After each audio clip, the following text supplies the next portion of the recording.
ভুদার বাজার সেটা ভরে খেলাম না, 3-4 দিন না খেলেও চলবে। লেওরা বিয়ে করে একদিক থেকে ভালোই করেছি, বছরে একটা দিন শ্বশুরের পুঙ্গা মেরে খেতে তো পারি।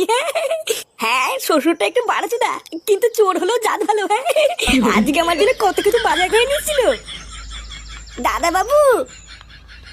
আরে চোদন চামেলি বৌদি যে। হ্যাঁ বলছি দাদা বাবু, তোমার কিছু লাগলে তুমি আমাকে জানিও কেমন। দিদিমণি আমাকে বলেছে আজকে তোমার সমস্ত খেয়াল রাখতে। এই গাল মেরেছে, এ তো দেখছি মেঘনা চাইতেই জল। চামেলি বৌদি, তোমার বৌদিমণি কোথায় গো দেখেছো? বৌদিমণি বৌদিমণি মনে হয় ওই ঘরে দিদিমণির সাথে গল্প করছে। এই তাই নাকি? হ্যাঁ তুমি দূরে দাঁড়িয়ে কি করছো? আমার কাছে এসো।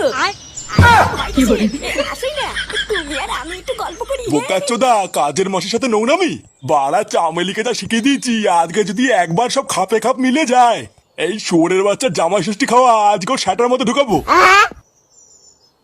মানে চামেলি বৌদি, তোমার বাড়িতে কে কে আছে গো? হ্যাঁ আমার বাড়িতে তো আমি একাই আছি গো, আমার কেউ নেই।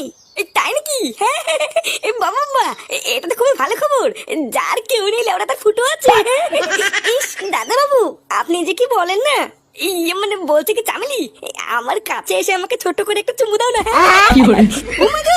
বৌদিমণি জানতে পারলে আমাকে মেরে ফেলবে। বৌদিমণি মেরে ফেললে হয়ে গেল নাকি? আমি আছি না, সেটা ভেঙে দেবো। দাও না চামেলি, ছোট্ট করে একটু চুমু দাও না। হ্যাঁ চুমু না রে শান্তি ছেলে, তোর সেটাই এবার আমি বাস দেবো। এই পুঙ্গা মেরেছে, এগুলো থেকে আসলো। চালা শুয়োরের বাচ্চা, তুই আমার মেয়েকে বিয়ে করে আমার বাড়িতে এসে কাজের মাসের সাথে নষ্টমি করছিস। এই চমেলি, তুই এখান থেকে যা, এখন ওর আমি সেটা ভাঙবো। বোকাচোদা বাঞ্চোর জামাই, তুই জামাই ষষ্ঠী খাবি তাই না? চালা শুয়োরের বাচ্চা, আজ তুই শেষ। কি